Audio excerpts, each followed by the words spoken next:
How do we know God exists? Obviously, we can't pour God into a test tube. He can't be microscopically proven in a test lab like COVID-19.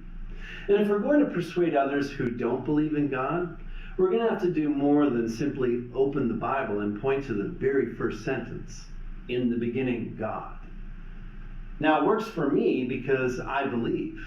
I believe God exists, and I believe He gave us the Bible to understand it. But if you don't share those beliefs, you're going to need a lot more than a Bible verse to sort them out. We'll need to find our bearings and set some search parameters for a metaphysical quest by answering questions like, is human existence unique or meaningful? And what are the conditions needed for it to take place? You see, proving God's existence is philosophical in nature. It's kind of like Isaac Newton's discovery of gravity. Long before Newton's experiments took place, early principles were laid down 1700 years prior, when the philosopher Aristotle taught that there's no effect or motion without a cause. Now, Isaac Newton used that very concept and imagined a cannon firing a cannonball from a hilltop. If the cannonball dropped from its elevated trajectory, he deduced that there had to be a force pulling it to the ground. The point is, there has to be a cause. And so our search for God begins by looking for the cause of intelligent life in the universe. Now, it'd be best if we could find an objective historian who has reliable information on how it all started. But none of our contemporaries have witnessed the origin of our species. Yes, there are theories, there are myths, there are legends, there may be clues in archaeology or in ancient history, but none of us here have ever saw it. So, like Sir Isaac Newton, we'll have to theorize about what took place in the beginning. We'll also have to take a deeper look at the phenomenon of intelligence. Humans are classified superior because we are an intelligent species. It's our most observable distinction. So here's the issue when it comes to intelligence. There are no other known intelligent species quite like us. We don't have anyone else to study or compare ourselves with, particularly with regards to purpose and the meaning of our existence. Now, people talk about and they imagine aliens far away, but so far in our timeline, we haven't observed so much as a plant or a fungus in space. Life, much less intelligent life, is extremely fragile in our vast universe. So, given the extreme intolerances of space, there's nothing else like us anywhere on Earth or in the known regions of space. So we have to consider all the evidence that reveals superior intellect, because it is extremely rare. Much like a detective would examine forensic evidence for a crime, looking for motive, means, and opportunity. And we're also looking for some indication of transcendence. That's the ability to surpass one's physical limits of time and space. And this, of course, is the kind of stuff that we read about in comic books. You know, like entering another dimension, time travel, or beaming ourselves to another location. In order to know if there are greater unseen realities, again, we'd have to find other beings who've transcended our own physical limitations of time and space. Now, some people claim they've transcended with out-of-body experiences, telepathic abilities. Some even talk about having after-death experiences. But there's no empirical evidence beyond their testimonies to indicate that a transcendent, intelligent species coexists. Maybe Jesus could be this magical person. That's one example. But Jesus claims to live inside his disciples on a spiritual level that can only be tested when his purposes are being carried out by his disciples. For example, if Jesus asks you to help someone out, there's no way for others to know of God's love for them until they experience the help he's promised them through your actions. God often works through others, so his existence could be proven if his mind can be distinguished from our own. That's a very tricky thing to explain. It's a bit like math. You know that numbers don't actually exist, but our ancestors created a measurement system to make the world more understandable. So math is conceptual. It works, but it only exists in our thinking. Math is not a person. But in some ways, the resurrected Jesus could be thought of as conceptual. He exists in our thinking, he's present in our emotions and in our relationships. He influences our purposes, our hopes, and our desires. But unlike the system of mathematics, Jesus is not a construct of our thinking. He's not an imaginary friend we've synthesized to be a personal assistant. If God exists, then he manifests to us transcendently. He shows that he is capable of greater forms of existence than our own. Just like we read in the Gospels, where the resurrected Christ appears to the disciples, and then he disappears. He walks through a door like a ghost, and then he sits down and eats a fish. But again, we must digress, as the atheist will quickly dismiss what the Gospels report about Jesus. So let's look into the matters of intelligence and existence. I'm going to give you 3 examples that show both humans and the universe were caused by intelligence. And I'll give you proof there's a transcendent being who is willing and capable of helping us transcend our own human limitations.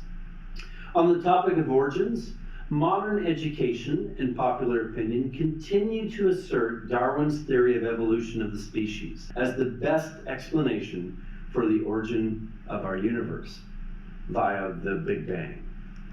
However, behind the scenes, the scientific world is changing. Apologist William Lane Craig explains, scientists once thought that whatever the initial conditions of the universe might have been, given enough time and a little luck, eventually intelligent life forms like ourselves would evolve.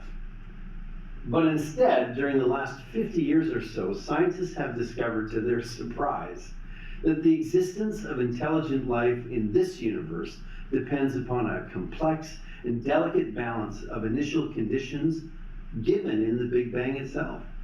In fact, it appears that the universe has been incredibly fine-tuned from the moment of its inception, and this fine-tuning is beyond comprehension in its delicacy. The examples of fine-tuning are so diverse and so numerous that they are unlikely to disappear with any future advancement in physics. The fine-tuning is here to stay, and it requires some sort of explanation for its existence.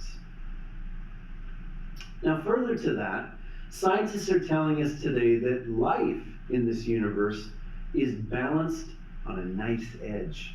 There are about 50 constants of nature. And if they were to change to the slightest degree imaginable, life would not be possible. And they are interdependent on one another. So these constants of nature cannot develop sequentially. All of them have to be in effect at the same time for the inception of life to even be possible. Here's a simple illustration of the fine-tuning of just one of these constants. Take gravity, for example. Gravity has a wide range of constants where it could have been set. It could have been one way, it could have been entirely a different way. In fact, if we took the entire range of constants where gravity could have been set, and we turned that range into a ruler that expands the length of the entire universe, and we divide that ruler up into 1-inch increments, we realize that gravity is exactly where it needs to be in order for life to exist. If it were 1 inch one way, everything would explode. And if it were 1 inch the other way, everything would implode. Gravity's constant could have been set anywhere on that cosmic ruler. So we have to conclude the best explanation is that a mind is tampering with this dial in order for life to exist. Professor John Polkinghorne, a leading quantum physicist at Queen's College in Cambridge, summed up the discovery of fine-tuning with this statement. He said, the exactitude demanded is so precise and the margin of error given is so small He said it would be like taking aim at a 1 square inch object at the other end of the known universe, 20 billion light years away, and hitting it bullseye. Now, there's no possible way an explosion in space, regardless of its size, could cause and facilitate all of these conditions to happen at once. So this fine-tuning indicates that someone or something very intelligent and very powerful was present and intervening when the universe came into existence. And that's just the universe outside of us. Now, to prove intelligent design indisputably, let's take a moment to look at the universe inside of us. King David wrote about it in Psalm 139. He said, "You formed my inward parts. You knitted me together in my mother's womb." Let's consider some of the deepest mysteries of our biology. DNA. In itself, DNA is a complex coding system that carries within it a universe of essential information for life to exist. DNA is a 4-letter genetic alphabet that every living thing has. And DNA can communicate information much like the English alphabet can, but it only has 4 letters. The English alphabet, of course, is 26, but still, it can communicate an incredible amount of information. So here's the question. How much DNA information is in a 1-celled amoeba? Now let's turn to a reliable atheist for the answer. In his book, The Blind Watchmaker, Richard Dawkins, who's a very prominent atheist, he admits that the amount of information in a single-celled amoeba is equivalent to 1,000 complete sets of the Encyclopedia Britannica. But in Darwin's theory, that amoeba was thought to be a very simplistic little blob of protoplasm. It wasn't anything too complicated. So he thought maybe it could have come together by natural forces. Today, we know otherwise. Let me take you to your breakfast table for just a moment. Let's suppose you come into the kitchen for a bowl of alphabet cereal. You see the alphabet cereal knocked over on the placemat with the letters spelled out, "Take out the garbage, Mom." So what do you assume? That the cat knocked the box over? An earthquake shook the house? No, you're going to say that's intelligent design from an intelligent being, Mom.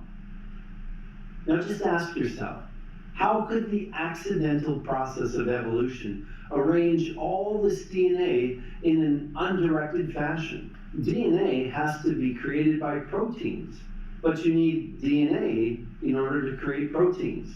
Why is it that DNA, which has an information coding system, has to have a decoder? And how could that decoder have evolved separately from the DNA without an intelligent designer to put it there in the first place? Even in a 1-celled amoeba, you require the same decoding system and the same basic proteins that you would need to create human life.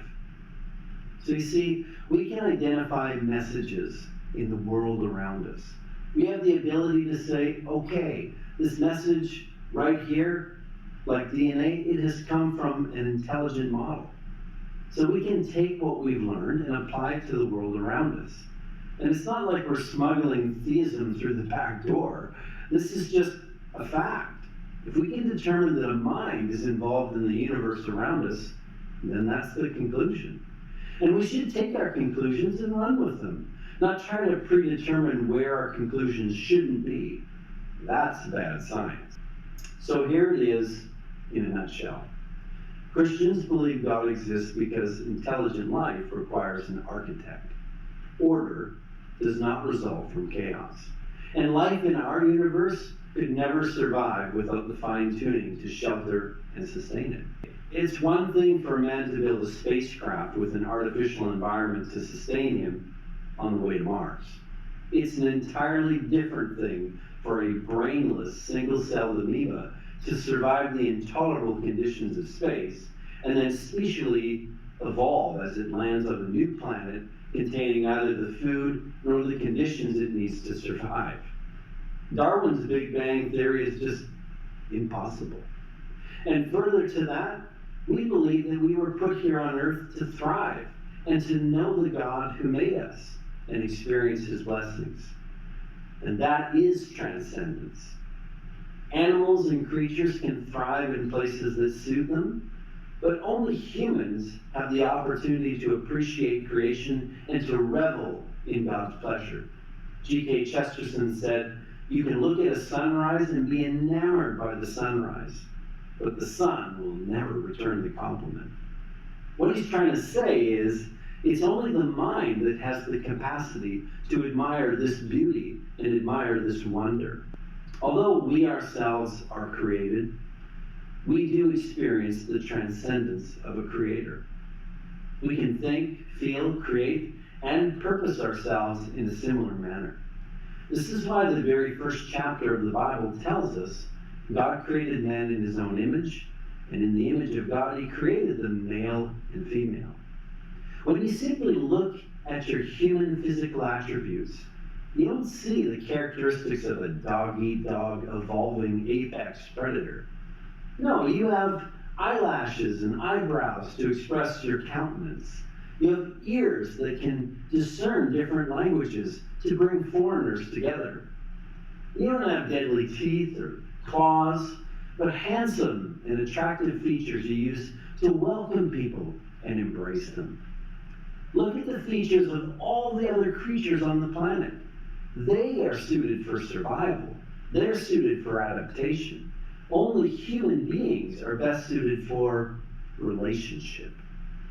Just like the image they reflect from their Heavenly Father. So if you're wondering about the existence of God, see yourself. You're fearfully and wonderfully made.